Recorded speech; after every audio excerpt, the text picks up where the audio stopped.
Bonjour, je m'appelle Graziella Zaran. J'ai longuement réfléchi avant de faire cette vidéo concernant un sujet qui circule énormément sur les groupes de parentalité et sur les groupes scolaires, sur la grande question: faut-il, oui ou non, payer la scolarité de nos enfants pendant cette période de confinement? Pourquoi je me permets cette vidéo? Tout d'abord, je suis coach parental et scolaire.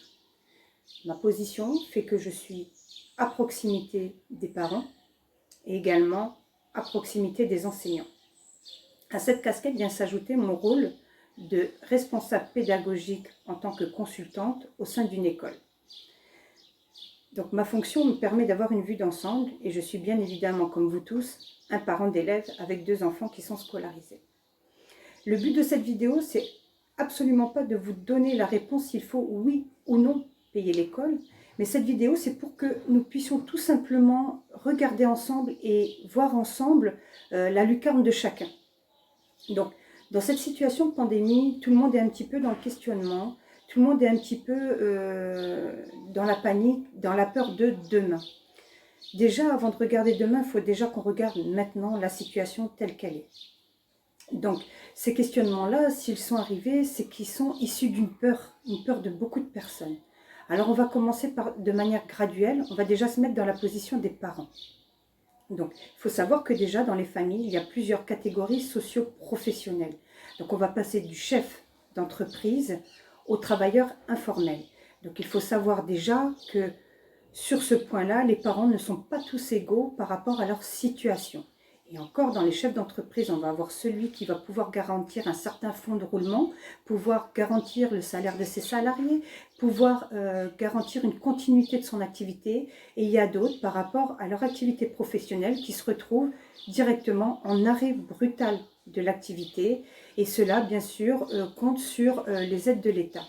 Alors, j'ai fait un petit article là-dessus. Chacun a pu constater qu'en ce début de mois, malgré leur demande auprès des banques, leur traite avait été retirée. Donc, je pense que si ça s'est fait sur les particuliers, ça s'est fait également auprès des entreprises. Donc là, déjà, on n'est pas tous égaux déjà pour répondre à la question. Donc, il faut voir déjà la situation de chacun. Est-ce que j'ai les moyens ou est-ce que je n'ai pas les moyens de payer ou non l'école? Ensuite, le nerf du sujet, ce sont les écoles. Puisqu'actuellement, la rogne est en train de se faire vis-à-vis des écoles. Là, c'est pareil, c'est comme les catégories socio-professionnelles chez les parents, il y a aussi les catégories aussi concernant les écoles. Les écoles se catégorisent en plusieurs parties. Déjà, les holdings. Les holdings, ce sont des investisseurs qui ont plusieurs groupes d'écoles, voire plusieurs écoles sur plusieurs départements du Maroc. Il y a aussi des écoles qui ont été construites par des promoteurs. Donc, lorsqu'on fait un programme immobilier, on est amené soit à construire une mosquée, soit à construire une école. Et donc, ce sont également soit de anciennes écoles, soit de jeunes écoles, mais avec de gros investisseurs derrière. Et il y a l'autre catégorie, qui sont les petites écoles de village, les petites écoles de quartier, qui sont, elles, des petites entreprises, donc des PME, et si elles ne vivent pas avec un fonds de roulement, elles vivent avec les cotisations des parents, puisqu'elle est dans une région ou dans un secteur où elle ne peut pas se permettre de faire des gros frais d'écolage. Donc là aussi, il y a une question qui se pose. Si ces petites PME ne peuvent pas compter sur l'écolage des parents, fort possible qu'elles puissent faire faillite et donc fermer leurs portes.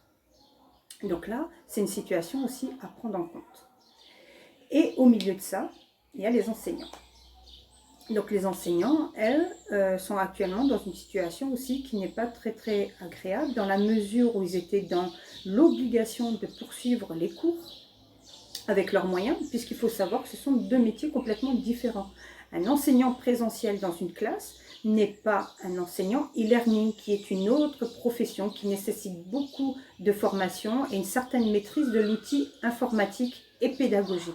Au Maroc, vous le savez très bien, on est pas en avance de ce côté-là et les gens ne sont pas formés là-dessus. On commence tout juste à être formés sur la pédagogie scolaire, ne demandons pas à nos enseignants d'être formés sur le e-learning. Alors, il y a quand même une certaine réactivité qui s'est faite. La plupart des écoles se sont vite adaptées à cette situation. Les enseignants, avec leurs moyens, puisqu'il faut savoir que certains n'ont même pas de connexion Internet, ont continué à maintenir les cours. Et là où le bas blesse, il y a certaines écoles, effectivement, qui n'ont pas fait le job et qui n'ont pas fourni le programme tel qu'il était décidé par le ministère. Donc moi, si je fais une petite conclusion ou si je fais une petite analyse sur la question faut-il oui ou non payer l'école, je pense que ça c'est propre à chacun. Ça ne se discute pas sur les réseaux sociaux. Ça ne se discute pas en faisant du boycott des écoles et peut-être en mettant à plat tout un système que vous-même vous avez choisi. Personne n'a demandé aux parents qui sont en train de se plaindre d'aller mettre leurs enfants dans les écoles privées. Donc aujourd'hui, vous êtes face à un choix que vous avez fait. Donc vous devez assumer ce choix. Si aujourd'hui vous n'êtes pas satisfait de ce que l'école vous a apporté durant ces derniers jours ou ces dernières semaines, donc dans ce cas-là, vous allez peut-être vous rendre compte que vous avez fait un mauvais choix. Mais la question, c'est pas de savoir si on doit ou pas payer l'école. La question, elle est, est-ce qu'on peut ou pas payer l'école? Et je pense que si vous avez fait un choix vis-à-vis de votre école, il y avait deux options pour vous. Soit l'option pédagogique, soit l'option financière. Aujourd'hui, vous ne pouvez pas revenir sur une option financière puisque c'est vous qui avez choisi. Il y a l'offre et il y a la demande. Les écoles sur la place du Maroc, ce n'est pas ce qui manque. Donc, vous avez choisi un certain standing, vous avez choisi un certain montant et vous avez choisi une certaine pédagogie. Vous ne pouvez pas aujourd'hui, en période de crise, remettre en question un système que vous avez vous-même choisi. Donc déjà, là, il faut vous remettre en question vous-même. Pourquoi vous avez choisi de mettre vos enfants dans le privé? Pourquoi pas dans le public? Donc posez-vous ces bonnes questions. Pourquoi vous avez choisi l'établissement scolaire dans lequel sont scolarisés vos enfants? Posez-vous la bonne question. Et ensuite, est-ce que ma situation à moi me permet de payer ou non l'école de mes enfants durant cette pandémie? Il est simple, rapprochez-vous des directions des écoles que vous avez choisies pour vos enfants, discutez avec eux et trouvez un arrangement. Mais de là, aller demander du boycott auprès des écoles, c'est pas possible. Alors effectivement, comme je l'ai dit, il y a des écoles, ce sont des holdings. Ensuite, je vais faire un petit peu un tour d'horizon sur certaines publications, certaines remarques ou réflexions de part et d'autre, à commencer par la première, donc qui est, bah oui, mais telle ou telle école a fait des gentillesses, ou telle et telle école ne nous fait pas payer l'écolage. Sachez que tôt ou tard, cette école-là vous fera payer d'une manière ou d'une autre, soit en prolongement des paiements, soit sur la répercussion des frais d'inscription et d'assurance de l'année suivante. Voire même, ils ont été très très intelligents, puisque ça c'est du marketing indirect, genre coucou, nous on est là, nous sommes les gentilles écoles, et donc on va pouvoir performer nos inscriptions de l'année prochaine. La deuxième remarque ou les deuxièmes lectures que j'ai vues qui remontaient en majorité, c'est ils n'ont qu'à avoir l'aide de la CNSS concernant les enseignants. Il faut savoir que les enseignants n'ont pas cessé l'activité. L'État a demandé la poursuite de l'activité scolaire et la continuité des cours. Après, ils ne nous ont pas donné la modalité de la manière dont on devait le faire, si c'était informatique, papier support ou autre, mais dans la mesure où il y a une continuité d'activité, les écoles et les enseignants ne peuvent pas prétendre à cette aide. Ensuite, on a eu, l'école m'a envoyé le RIB, mon enfant est en petite section TPS, voilà, dans les classes de maternelle. Vous avez fait le choix.